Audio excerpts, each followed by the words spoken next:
Hi guys, now I'm going to talk about the relationships which I have noticed in my surroundings anamata.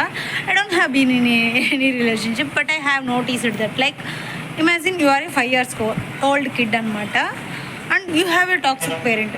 ఆ toxic parent నిన్ను morning ఏ తప్పు లేకుండా కొట్టారు, but evening వచ్చేసరికి ఒక ice cream తీసుకొచ్చారు, నిన్ను హగ్ చేసుకున్నారు. At the time you literally forget that mistake and but కానీ you can't able to forgive that mistake. చెప్పు, రోజు నిన్ను కొడుతుంటే how can you forgive that?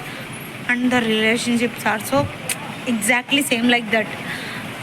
రాత్రంతా గొడవపడి ఆ పాస్వర్డ్ చెప్పు, ఈ పాస్వర్డ్ చెప్పు, ఎవరితో మాట్లాడుతున్నావు, ఎందుకు బిజీ వస్తుంది, ఏం చేస్తున్నావు, ఎట్లా చేస్తాను అని చెప్పి A to Z అప్డేట్ ఇవ్వాలి. అండ్ మార్నింగ్ వచ్చేసరికి నార్మల్గా ఉండిద్ది. ఇట్స్ ఓకే, నార్మల్గా ఉండడం ప్రాబ్లం కాదు ఇక్కడ. ఆ టాక్సిసిటీ ఇప్పుడు 5 years old కిడ్ ఎవడైతే ఉన్నాడో వాడు ఆ పేరెంట్ని వదిలేసి వెళ్ళలేడు.